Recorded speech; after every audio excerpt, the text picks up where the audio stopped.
வணக்கம் நேர்களே, இன்னும் ஒரு எதிரொலி நிகழ்ச்சியின் ஊடாக உங்களை சந்திப்பதில் மிக மகிழ்ச்சி. இன்றைய எதிரொலி நிகழ்ச்சியின் ஊடாக நாங்கள் முஸ்லிம் மக்களின் அரசியல் எதிர்காலம் குறித்து பேச இருக்கின்றோம். அதற்காக ஒரு முக்கிய ஒருவரையும் நாங்கள் இங்கே அழைத்து இருக்கின்றோம். அவர் திரு பஷீர் அவர்கள். அவர் ஒரு அரசியல் ஆய்வாளர் மட்டுமல்லாது ஐக்கிய முஸ்லிம் மக்கள் கூட்டமைப்பிலே இம்முறை தேர்தலிலே பங்கு பற்றிய ஒரு வேட்பாளராகவும் இருக்கின்றார். அவரை இன்றைய நிகழ்ச்சியிலே நாங்கள் வரவழைக்கின்றோம். வணக்கம். வணக்கம்.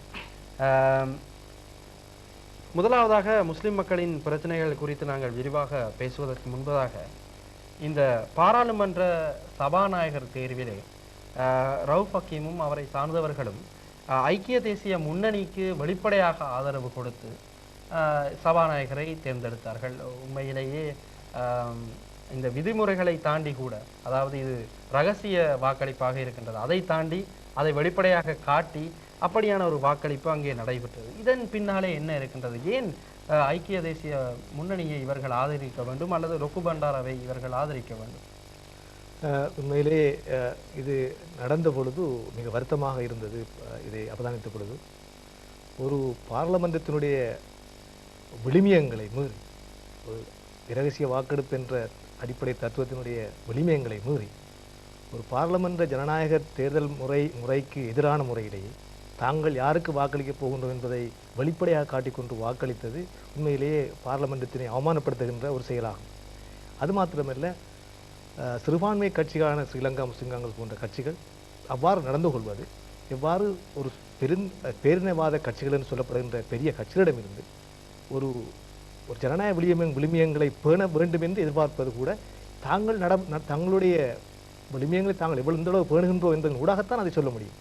இவ்வாறு நடந்து கொள்வது பொதுவாக பாராளுமன்றத்தை மட்டுமல்ல, பார்லமெண்ட் மக்களை, அதாவது அவர்களை தேர்ந்தெடுத்து பார்லமெண்ட்டுக்கு அனுப்பிய மக்களையும் கூட அவமானப்படுத்துகின்ற ஒரு செயல் என்று நான் கருதுகின்றேன். நீங்கள் சொல்வது போல இந்த சபாநாயகர் தெரிவிலே அவர்கள் நடந்து கொண்ட இந்த முறைகேடான செயல் மட்டுமல்ல, இவர்கள் ஒரு சிறுபான்மையினமாக இருந்து கொண்டு தாங்கள் யாருக்கு வாக்களிக்கின்றோம் என்பதை வெளிப்படையாக காட்டுவது இன்னொரு வகையிலே பாரதூரமான விஷயம். ஏனென்றால் பொதுமக்கள் இன்று பார்லிமெண்ட் நடக்கின்ற வாக்கெடுப்பினை தொலைக்காட்சியினூடாக பார்த்து கொண்டிருக்கின்ற பொழுது அந்த நிலையிலே இவர்கள் செய்கின்ற இந்த வகையான வாக்களிப்பை கொண்டு அவர்களுடைய தலைமைத்துவத்தின் மீது, அவர்கள் சொல்லுகின்ற பார்லிமெண்ட் ஜனநாயகம் விளிமியங்கள் பற்றி கேள்வி எழுப்ப வேண்டிய நிலையில் இருக்கின்றார்கள்.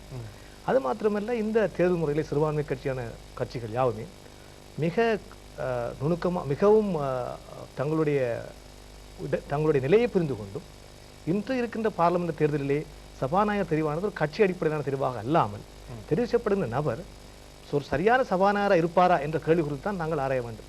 அது சிறுபான்மை கட்சிக்கு மிக மிக முக்கியமானது. பெரிய கட்சிகள் தங்களுக்கு வேண்டிய தங்களுடைய உறுப்பினரை நியமிப்பதிலே அக்கறை காட்டினாலும் சார்பற்ற அல்லது சுயாதீனமான அடிப்படையில் இயங்குகின்ற சிறுபான்மை கட்சிகள், ஸ்ரீலங்கா முஸ்லிம் காங்கிரஸ் அல்லது தமிழர் கூட்டமைப்பு ஆகியன மற்றும் சிறு கட்சிகள், எல்லா கட்சிகளுமே மொத்தமாகவே யோசிக்க வேண்டும். இந்த வகையான தேர்தலிலே தாங்கள் இந்த சபாநாயகர் மூலமாக ஒரு சரியான பார்லிமெண்ட் ஜனநாயகத்தை பேண போகின்றோம் என்பது குறித்தான் அக்கறை காட்ட வேண்டுமே ஒழிய தங்களுடைய சார்ந்திருக்கின்ற கட்சியினுடைய நலனை பிரதிபலிப்பதாக அவர்கள் செயற்படுத்த கூடாது. ஆகவே இதிலே முஸ்லிம் காங்கிரஸ் லொகு பண்டாரா அவர்களுக்கு கொடுத்த ஆதரவு ஒரு சுயநலம் கலந்த ஒரு விடயமாகத்தான் அதை நீங்கள் காண்கின்றீர்களா அல்லது அது பொதுநலன் கொண்டு செய்யப்பட்ட ஒரு விடயமா? நிச்சயமாக நீங்கள் பார்க்கலாம். தாங்கள் யாருக்கு வாக்களிப்பது என்பதையே காட்டிக்கொண்டு வாக்களிக்கின்ற ஒரு விசுவாசம், அந்த விசுவாசத்தினூடாக நீங்கள் பார்க்கலாம். இவர்கள் தங்களுடைய பொதுநலத்தை இவர் கருதி கொள்ளவில்லை. தாங்கள் சுயநலமாக தாங்கள் ஐக்கிய தேசிய கூட்டமைப்புடன் செய்திருக்கின்ற ஒப்பந்தத்தை எவ்வளவு விசுவாசமாக கடைபிடிக்கின்றோம் என்பதை பகிரங்கமாகவே காட்டுகின்ற பார்லிமெண்ட் விளிமியங்களை மீறிய செயற்பாடு என்று தான் நாங்கள் பார்க்கின்றோம். இதில் இன்னும் ஒரு முக்கியமான விடயம் வருகின்றது. அதாவது சென்ற முறை ஐக்கிய தேசிய முன்னணியிலே இருந்து கொண்டு ஸ்ரீலங்கா முஸ்லிம் காங்கிரஸ் பேச்சுவார்த்தைகளிலே கலந்து கொள்கின்ற வாய்ப்பு கிடைத்தது. தனித்தரப்பாக கூட சில வேளைகளிலே அங்கே சென்று அவர்களுடைய அபிலாஷைகளை முன்வைக்கின்ற ஒரு சந்தர்ப்பம் இருந்தது. ஆயினும் தொடரப்போகின்ற பேச்சுவார்த்தைகளில் இப்போது நார்வே அரசாங்கம் மீண்டும் இலங்கைக்கு வருகின்ற சாத்தியக்கூறுகள் தெரிகின்றது. மீண்டும் சமாதான பேச்சுவார்த்தைகள் ஆரம்பிக்கலாம் என்ற ஒரு எதிர்பார்ப்பு இருக்கின்றது. இந்த நிலையிலே முஸ்லிம்கள் தனித்தரப்பாக கலந்து கொள்வது சாத்தியமா? அப்படி கலந்து கொண்டாலும் இலக்கு என்ன? முஸ்லிம்களின் இலக்கு தான் என்ன? தனித்தரப்பாக கலந்து கொள்வது என்ற முடிவு உண்மையிலே இன்று இலங்கை அரசாங்கமும் பேச்சுவார்த்தை சம்பந்தப்பட்டிருக்கின்ற புலிகளும் மேற்கொள்ள வேண்டிய ஒரு ஒரு முடிவு. இன்று நீங்கள் பார்த்தால் ஜனாதிபதி தேர்தலுக்கு முன்பாக தாங்கள் தங்களுடன் சேர்ந்திருக்கின்ற நுவா என்ற ஐக்கிய தேசிய முன்னணியினூடாக செய்து கொண்ட அந்த ஒப்பந்தம் இதுவரையும் எங்களுக்கு வெளிப்படையாக சொல்லப்படவில்லை, மக்களுக்கும் பகிரங்கப்படுத்தப்படவில்லை. இந்த ஒப்பந்தம் உண்மையிலே ஒரு தேர்தல் கூட்டு ஒப்பந்தமே ஒழிய வேறு சமூக நலனை அடிப்படையாக கொண்ட ஒப்பந்தம் அல்ல. ஆகவே அவர்கள் ஒன்றை மட்டும் தெளிவுபடுத்தினார்கள். சந்திரிகா அம்மையார் அவர்கள் சொன்னதாகவும் சந்திரிகா அம்மையார் அவர்கள் இதை பத்திரிகையினூடாக வெளிப்படுத்தினார்கள். புலிகள் அவ்வாறு முஸ்லீம்களை முன்னந்தரப்பாக அனுமதிக்காத பொழுது தான் புலிகளோடு கதைத்து உங்களுடைய பிரச்சனையை நான் அவருடைய முன்வைத்து அதற்கான தீர்வுகளை அவர்கள் உங்களுடைய தூதர் போன்று தான் அதை உங்களிடம் திரும்ப கொண்டு வந்து அதன் மூலமாக அந்த தீர்த்து கொள்ளலாம் என்றவாறு அவர் கூறுகின்றார். இந்த வகையிலே அவர் கூட தனித்துவமான முஸ்லீம் முன்னந்தரப்பினுடைய பொறுப்பை ஒரு பேரினவாத ஒரு அரச ஸ்தாபனத்தினுடைய தலைவி என்ற வகையிலே தான் அதை மேற்கொள்ளப் போவதாக குறிப்பிட்டிருந்தது. முஸ்லீம்கள் யாருக்கும் தன்னுடைய அதிகாரங்களை பிரதிநிதித்துவப்படுத்துவதற்கு அவ்வாறு அனுமதிக்க விரும்பவில்லை. மூன்றாம் தரப்பினுடைய எண்ணக்கருத்துக்கே அது பிழையான ஒரு கருதுகோளாகும். அதை விடுத்து இன்னொரு பக்கம் பார்ப்போமானால் ஐக்கிய தேசிய முன்னணி ஸ்ரீலங்கா முஸ்லிம் காங்கிரசுடன் செய்து கொண்ட ஒப்பந்தத்தில் கூட மூன்றாம் தரப்பாக தாங்கள் கலந்து கொள்வது குறித்து அவர்கள் உறுதியளித்திருந்தார்கள். அந்த உறுதிப்பாட்டினை ரணில் விக்ரமசிங்கே அவர்கள் ஒரு தேர்தல் கால ஒரு ஒப்பந்தமாகத்தான் நாங்கள் செய்ததாக கருத முடியும். ஏனென்றால் அந்த ஒப்பந்தம் முடிந்த சில தினங்களின் பின்னர் அவரை பத்திரிகையாளர்கள் பேட்டி கண்ட பொழுது அவர் மிக தெளிவாக சொல்லியிருந்தார். ஒஸ்லோ மாநாட்டில் இறுதியாக புலிகள் மூன்றாம் தரப்பாக புலிகளை முஸ்லீம்களை அங்கிருக்கிறார்கள், அவர் அனுமதிப்பதாக கூறியிருக்கிறார்கள். ஆகவே அவர்கள் அதை அனுமதிப்பார்கள் நம்பிக்கை உண்டு. ஆகவே நாங்கள் அந்த அடிப்படையிலே பேச்சுவார்த்தை தொடர்ந்து போகலாம், மூன்றாம் தரப்பாக கலந்து கொள்ளலாம் குறிப்பிட்டிருந்தார். ஆகவே அவர் கூட தன்னுடைய காயை மெதுவாக புலிகளிடம் நகர்த்தி புலிகள் தான் அவர் ஒத்துக்கொண்டிருக்கிறார்கள், ஆகவே சாத்தியம் என்று சொல்லியிருந்தார் ஒழிய தான் தன்னுடைய அதிகாரத்தினூடாக செய்வேன் என்று அவர் இந்த வாக்குறுதியும் அளிக்கவில்லை. சரி, கலந்து கொள்வது ஒரு புறம் இருக்க, கலந்து கொள்வதன் மூலம் முஸ்லீம்கள் தனித்தரப்பாக கலந்து கொள்வதன் மூலம் பெறக்கூடியதுதான் என்ன? அவர்களின் இலக்கு தெளிவாக இருக்கின்றதா? அவர்கள் செல்கின்ற பாதை தெளிவாக இருக்கின்றதா? ஆமாம், இது ஒரு நல்ல கேள்வி. நிச்சயமாக இல்லை. ஏனென்றால் இப்பொழுது நாங்கள் பார்க்கிறோம், வட்டுக்கோட்டை தீர்மானத்தினோடு தமிழர் தாயகத்தை உண்டாக்குகின்ற தமிழீழ கோரிக்கை முன்வைக்கப்பட்டது. அதற்கான பாராளுமன்ற ஜனநாயக முறையிலான போராட்டங்கள், பின்னர் அது ஆயுதம் ஏற்படுத்தப்பட்ட போராட்டமாக மாறி அதன் விளைவுகள் நாங்கள் பார்த்து கொண்டிருக்கின்றோம். இந்த போராட்டத்தினுடைய விளைவுகளாகத்தான் என்று தமிழ் தரப்பினர் மிகவும் ஒரு காத்திரமான நிலையை இந்த பேச்சுவார்த்தையில் வகிக்கக்கூடிய நிலைமை ஏற்பட்டிருக்கிறது. அதே வேளையிலே முஸ்லீம்களை பார்க்கின்ற பொழுது முஸ்லீம்களுடைய அரசியல் இலக்கில் இதுவரையும் தீர்க்கமாகவே முன்வைக்கப்படவில்லை.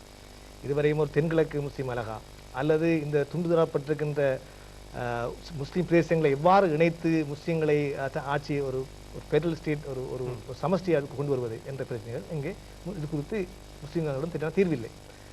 ஆகவே இலக்குகளை இவர்கள் தேர்ந்தெடுத்து கொள்ளாமல் அவ்வப்போது தங்களுக்கு சாத்தியமான சில இலக்குகளை முன்வைத்துக் கொண்டும் அது சம்பந்தம் இல்லாமல் பாண்டிச்சேரி பற்றியும் அல்லது மேற்கு வங்காளம் பற்றியும் அல்லது வேறு இன்னும் பல தமிழ்நாட்டிலோ அல்லது இந்தியாவில் தீர்மானிக்கப்பட்ட பல்வேறுபட்ட மாநில அமைப்புகள் பற்றியும் கருத்து கொண்டிருக்கிறார்கள்.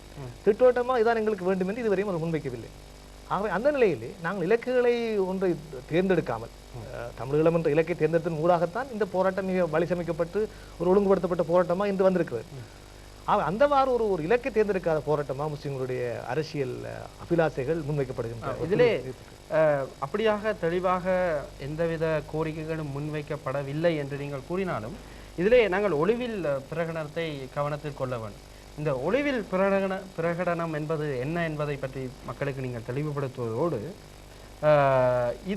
இதற்கு இது ஒரு சாதாரண ஒரு பல்கலைக்கழக மாணவ சமூகத்தினால் முன்வைக்கப்பட்ட கோரிக்கைகள் மட்டும்தானா, அல்லது இதற்கு ஒட்டுமொத்த கிழக்கிலங்கை முஸ்லிம்களின் ஆதரவு இருந்ததா என்பதை பற்றி கொஞ்சம் கூறுங்கள். ஒளிவில் பிரகடனத்தை நீங்கள் பார்க்கின்ற பொழுது ஒன்றை மட்டும் நீங்கள் கற்றுக்கொள்ள வேண்டும். ஒளிவில் பிரகடனம் என்பது உண்மையிலே மாணவர்களால் பல்கலைக்கழக மாணவர்களாலும் பல்கலைக்கழகம் சார்ந்த மற்றும் அந்த பிரதேசம் சார்ந்த கல்விமான்களாலும் மிக தீவிரமாக முன்வைக்கப்பட்ட ஒரு பிரகடனம். இந்த பிரகடனத்திலே ஒன்றை பார்க்க வேண்டும், இந்த வாரண பிரகடனம் ஏற்படுவதற்கான காரணம் என்னவென்று. இதிலே முஸ்லிம் தேசம் என்று ஏற்படுவதற்கான காரணம் சமாதானத்தின் பிறகு, குறிப்பாக நாங்கள் 1990க்கு பிறகு எப்படி முஸ்லீம்கள் பாதிக்கப்பட்டார்கள் என்று பார்க்கிறோம் தமிழ் ஆயுத குழுக்களால். அவ்வாறு குறிப்பாக இந்த சமாதானத்தின் பிறகு முஸ்லீம்கள் மிகவும் மோசமான முறையிலே நடத்தப்பட்டிருக்கிறார்கள். அது அவருடைய அடிப்படை உரிமைகள் முறப்பட்டிருக்கின்றன, முஸ்லீம்களுடைய சொத்துக்கள் அளிக்கப்பட்டிருக்கின்றன, உயிர்கள் அளிக்கப்பட்டிருக்கின்றன. இவ்வாறான நிலையிலே முஸ்லீம்கள் ஒரு கையறு நிலையிலே அரசியல்வாதிகள் தங்களை பிரதிநிதிப்படுத்த கூறுகின்ற முஸ்லீம் காங்கிரஸ் தங்களை கைவிட்ட நிலையிலே தாங்கள் இந்த கோரிக்கை எவ்வாறு தமிழர் சமுதாயத்திலுடைய மாணவர் சமுதாயம், தமிழ் சமுதாய இளைஞர் சமுதாயம் எவ்வாறு போராட்டத்தை முன்னெடுக்க வேண்டி தீர்மானித்ததோ, வட்டுக்கோடு தீர்மானத்தின் பிறகு எவ்வாறு தாங்கள் கைவிடப்பட்டோம் என்பதையும், தமிழ் தலைமைகள் எவ்வாறு தங்களை தூண்டிவிட்டு பின்னர் எவ்வாறு கைவிட்டு விட்டு தங்கள் அரசார்பானவர்களாக அல்லது பேசாமடந்தைகளாக அல்லது இதையும் சாதிக்க முடியாதவர்களாக மாறிய பொழுது எவ்வாறு தமிழ் சமுதாய இளைஞர் விழித்துக் கொண்டார்களோ, ஆயந்தூக்கு நினைத்தார்களோ, அவ்வாறான ஒரு முனைப்பான ஒரு காலகட்டமாக தான் இதை பார்க்கின்றோம். ஆக இது வட்டுக்கோட்டை தீர்மானத்தின் பின்னணியில் பார்க்க வேண்டும். அங்கே அவர்களை தூண்டியது சிங்கள பேரினவாத அரசு, இங்கே சிங்கள பேரினவாத அரசு மாத்திரமல்ல, மிக குறிப்பாக தமிழருடைய ஆயுதம் தாங்கிய குழுவினர் அல்லது தமிழருடைய விடுதலை புலிகள் கூட நாம் திட்டவட்டமாக குறிப்பிடலாம். இந்த நிலையிலே தான் முஸ்லீம்கள் தங்களுடைய அரசியலை தாங்கள் அரசியல் ஏற்படுத்த வேண்டும் என்று நிர்பந்தம் உட்படுத்தப்பட்டார்கள். அவ்வாறு அவர்கள் அந்த நிலை ஏற்பட்ட பொழுதுதான் இந்த பிரகடனத்தை செய்தார்கள். இந்த பிரகடனமானது உண்மையிலே ஒரு உணர்ச்சிகரமான பிரகடனமாக தோன்றியதை ஒழிய, ஏனென்றால் நாங்கள் பார்க்கின்றோம் இந்த பிரகடனம் செய்வதன் மூலமாக இவ்வொரு பிரகடனத்தை செய்து தமிழீழத்துக்கான போராட்டம் ஆரம்பித்து நாங்கள் 14,000 விடுதலை புலிகள் தங்களுடைய போராட்டம் இழந்திருக்கிறார்கள், 60,000 மக்கள் இலங்கையிலே பொதுவாக இந்த யுத்தத்தினால் மரணமடைந்திருக்கிறார்கள் என்று சொல்கின்ற பொழுது இவ்வாறான ஒரு பிரகடனத்தை முன்வைப்பதன் மூலம் ஒரு ஆயுத முனைப்புக்கான ஒரு பிரகடனம் முன்வைக்கப்படுவதாக கூட கருதப்பட்டது. இந்த இளைஞர்கள் மறுபுறமாக ஆயுதங்களை தூக்குவர்களாக அல்லது ஒரு ஆயுத போராட்டத்தை முன்னெடுத்து செல்லக்கூடியவர்களாக மாறுவார்கள் என்று கூட கருதப்பட்டது. ஆனால் அவ்வாறு ஒரு பயம் ஒன்று முஸ்லீம்கள் மத்தியிலும் கூட இருந்தது. சாதாரண பாவமகத்தில் இந்த படித்த வர்க்கம் இவ்வாறான நிகழ்ச்சியை முற்படுமோ என்று. ஆனால் உண்மையிலே இது கடந்த தேர்தல் நீங்கள் பார்த்தீர்களானால் முஸ்லீம்கள் இன்னும் அந்த வித தீவிர அரசியல் மயப்படுத்தும் நிலைக்கு இன்னும் ஆளாகவில்லை. இதில் இன்னும் ஒரு கேள்வி எழுகின்றது. அதாவது குறிப்பாக இந்த ஒளிவில் பிரகடனம் கூட கிழக்கிலே இருந்து ஏற்பட்ட ஒரு புரட்சி என்றுதான் கூற வேண்டும்.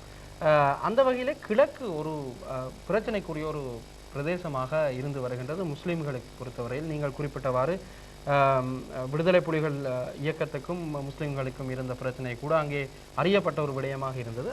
அதற்கு தீர்வு காணும் முறையிலே தான் அங்கே ஒரு ஒப்பந்தம் செய்யப்பட்டது. ரவுஃப் ஹக்கீம் அவர்களுக்கும் விடுதலை புலிகளின் தலைவருக்கும் இடையிலான ஒரு ஒப்பந்தம் ஏற்படுத்தப்பட்டது. அந்த ஒப்பந்தத்தின் மூலமாக கிழக்கிலே இருக்கின்ற, நீங்கள் கிழக்கிலே அண்மை காலமாக கூட களத்திலே இருந்தீர்கள், ஆகவே அந்த ஒப்பந்தத்தின் ஊடாக அந்த பிரச்சனைகள் தீர்க்கப்பட்டு இருக்கின்றது என்று நீங்கள் நினைக்கின்றீர்களா? நிச்சயமாக இல்லை. ஏனென்றால் நீங்கள் அந்த ஒப்பந்தத்தை செய்து ஒரு மாதத்தின் பின்பே வாழைச்சேனையிலே நாங்கள் ஒரு பெரிய பாரிய இன குரோத செயலை பார்க்கின்றோம். அங்கு முஸ்லீம்கள் ஒரு சிலர் வெட்டப்பட்டு அவருடைய சொத்துக்கள் அளிக்கப்பட்டு இது மறுவிதமாக மாறி ஒரு மோதலாக மாறி 2 சமூகம் பரஸ்பரமாக பாதிக்கப்பட்ட நிலையை பார்க்கின்றோம். அதுபோல மூதூர், கிண்ணியா பற்று பல்வேறு இடங்களிலே இது கிழக்கினுடைய முழு பகுதியிலையும் பரவியதை பார்க்கின்றோம். நாங்கள் வடக்கென்று கதைக்கின்ற பொழுது வடக்கிலே இன்று முஸ்லீம்கள் இல்லை. ஆகவே வடக்கிலிருந்து வெளியேற்றப்பட்ட முஸ்லீம்கள் இன்னும் அகதிகளாகவே புத்தளம் அகதி முகாம்கள் இருந்து கொண்டிருக்கிறார்கள். நான் அவர்களை அண்மையிலே சந்தித்த பொழுது, கடந்த டிசம்பர் மாதத்திலே மார்கழி மாதத்திலே நான் அங்கு அவர்களை சந்தித்த பொழுது ஒன்றை அங்கு புரிந்து கொள்ள முடிந்தது. அவர்கள் கிழக்கு மாகாண அரசியலோடு ஒத்துப்போனவர்களாக பெரிதாக இல்லை. ஏனென்றால் அவர்கள் நினைக்கின்றார்கள் கிழக்கு மாகாண மக்கள் தங்களை தனித்துவமாக முஸ்லீம் தேசம் என்று பிரகடனப்படுத்துகின்றதுக்கு நியாயம் இருக்கலாம். ஆனால் எங்களை பொறுத்த நாங்கள் சிறுபான்மையாக இருக்கின்றோம், இப்போ நாங்கள் மீண்டும் யாழ்ப்பாணத்துக்கு வடக்கு திரும்பி செல்ல வேண்டும் நிலையில் இருக்கின்றோம் என்று பல்வேறுபட்ட கருத்துக்களை முன்வைத்தார்கள். ஆகவே பெரிய பாரிய அளவிலே, அதாவது ஒரு தேசம் என்று சொல்லக்கூடிய அளவிலே ஒரு பரந்துபட்ட ரீதியிலே வாழ்கின்ற கிழக்கு மாகாணத்திலே முஸ்லீம்கள் தங்களுடைய சுயநிர்ணயம் குறித்து கதைக்கின்றதற்கு அவர்களுக்கு ஒரு நியாயம் இருக்கின்றது. அவர்கள் தங்களுடைய அந்த அடிப்படை நியாயத்தின் ஊடாகத்தான் அவர்கள் தங்களுடைய கருத்துக்களை முன்வைக்கின்றார்கள். நீங்கள் சொல்வது போல இந்த ஒப்பந்தத்தின் பிறவாக ஏதாவது என்ன மாதிரி விளைவு ஏற்பட்டது என்று பார்த்தால், இந்த ஒப்பந்தம் செய்யப்பட்ட பொழுது பலர் ரவுஃப் ஹக்கீம் அவர்களுடன் கேட்டார்கள், உங்களுடைய இந்த ஒப்பந்தம் செய்திருக்கிறீர்கள் நீங்கள் பிரபாகரன், இது எந்த அளவுக்கு இந்த ஒப்பந்தம் செல்லுபடியாகும் என்று. அது மிக தெளிவாக ஹக்கீம் சொன்னார்கள், பிரபாகரன் அவருடைய அவருடைய கட்டளைகள் ஆணைகள் எங்கும் செல்லும் என்று ஒரு உறுதியாக கூறியிருந்தார். பின்னர் அது மாத்திரமல்ல, ஒஸ்லோ மாநாட்டிலே கலந்து கொண்டு பொழுது கூட கருணாவோடு நான் கருத்திருந்தேன். மிக நம்பிக்கையான விஷயங்களை அவர் குறிப்பிட்டார். அது எனக்கு நம்பிக்கை இருக்கிறது. பிரபாகரன் அவர்களுக்கு மிக வேண்டிய ஒரு தலைவர். அவர் பிரபாகரனை நன்கு புரிந்த தலைவர். அவர் மூலமாகவும் இந்த பிரச்சனைகளை முஸ்லீம் பிரச்சனை முன்வைத்திருக்கின்றோம், ஆகவே இதற்கான தீர்வுகள் ஏற்படும் என்று நம்பினார். ஆனால் பின்பற்ற காலத்தில் அந்த ஒப்பந்தம் ஆரம்பத்திலே மிக பாரதூர விளைவுகளை எதிர்பார்த்த விளைவுகளை தராவிட்டாலும் காலப்போக்கிலே முஸ்லீம்கள் மீதான வரிகள் நிப்பாட்டப்பட்டன, முஸ்லீம்களுடைய வயல்கள் காணிகள் செல்வதற்கான ஒப்பந்தங்கள் செய்யப்பட்டன. இது சமூக அடிப்படையில் அரசியல் ரீதியாக ஹக்கீம் செய்ததனுடைய ஒப்பந்தம் அல்ல. இது உள்ளூர் பிரதேச புலிகளும் பிரதேசத்தில் வாழ்கின்ற முஸ்லீம் மக்களும் செய்து கொண்ட பரஸ்பர 2 சமூகத்துக்கு இடையிலான ஒப்பந்தங்களாக இது செயற்பட்ட பொழுது அதில் பல நல்ல விளைவுகள் காணக்கூடியதாக இருந்தது. அது சமூகம், இரண்டு சமூகம் தங்களுடைய ரியாலிட்டி, தங்களுடைய யதார்த்தத்தை புரிந்து கொண்டு செய்த அந்த ஒப்பந்தம், தங்களுடைய காணிகளுக்கு பரஸ்பரமாக தாங்கள் போவது, மற்ற வியாபாரங்கள் இரண்டு பிரதேசங்களும் செய்து கொள்வது, இவ்வாறு ஒரு யதார்த்தத்தின் உட்பட்ட அடிப்படையில் செய்யப்பட்ட அந்த விஷயம் தவிர அரசியல் ரீதியாக செய்யப்பட்ட ஒப்பந்தம் உண்மையிலேயே அது முழுமையாகவே தோல்வி என்று தான் சொல்ல வேண்டும். இதிலே குறிப்பாக கேட்க வேண்டிய ஒரு கேள்வி, மீண்டும் கிழக்கிலே இருக்கின்ற ஒரு பிரச்சனையாக கருதப்படுவதுதான் இந்த முஸ்லிம் தீவிரவாத இயக்கங்களின் செயற்பாடுகள். ஜியாத் இயக்கம் போன்ற இயக்கங்கள் அங்கே செயற்பட்டு வருவதாகவும் அவர்களின் தீவிரமான நடவடிக்கைகள் காரணமாக அங்கே பிரச்சனைகள் ஏற்படுவதாகவும் பல செய்திகள் இருக்கின்றன. இதை பற்றி உங்களுடைய கருத்து என்ன? நீங்கள் அங்கே இருந்தீர்கள், அவர்களுடைய செயற்பாடுகளை நீங்கள் அறிந்திருந்தீர்களா? அதை நீங்கள் அனுபவ ரீதியாக கண்டதுண்டா? உண்மையிலேயே இது ஒரு சமூகம் அடக்கப்படுகின்ற பொழுது அந்த சமூகத்தில் உள்ள அந்த சமூகத்திலே உள்ள தீவிரமான ஒரு போக்குள்ள நபர்கள் ஒன்று சேர்ந்து தங்களுடைய சமூகத்தை தாங்கள் மீட்பதாக இருந்தால் ஆய்ந்தாக்க வேண்டும் என்று நினைக்கின்றது ஒரு வரலாற்று நிகழ்வு. அது உலகத்தினுடைய எந்த பாகத்திலும் பொருத்தமான ஒரு எடுகோள். ஆனால் நான் அங்கிருந்த காலகட்டத்திலே அவ்வாறு ஒரு நிகழ்வை பார்க்கவில்லை. ஆனால் ஒன்றை மட்டும் நான் குறிப்பிட்டாக வேண்டும். இந்த முஸ்லீம் அரசியல்வாதிகள் தங்களுடைய பதவிகளுக்காக அவர்கள் தேர்தல்களை போட்டுக்கின்ற பொழுது தங்களுக்கு அவருடைய அடியாட்கள், இந்த அடியாட்கள் ஆயுதம் சில நேரங்கள் அவர்களுடைய அனுமதிக்கப்பட்ட ஆயுதம் தூக்கியவர்களாக, அந்த ஆயுதங்களை துஷ்பிரயோகம் பண்ணுவர்களாக காண நீங்கள் பார்க்கலாம். கல்முனையிலே ஒரு நபர் தடியால் அடித்துக் கொல்லப்பட்டார். ஸ்ரீலங்கா முஸ்லீம் காங்கிரஸ் உறுப்பினர் என்று சொல்லப்பட்டது. இப்போ தடியை பாவித்துக் கொண்டிருக்கிறார்கள் என்று சொல்லுகின்ற பொழுது நாங்கள் ஒன்றை யோசிக்கிறோம், அவரை ஆயுதம் பாவித்து அல்லது கொண்டிருக்கலாம். அவ்வாறு செய்யப்படவில்லை.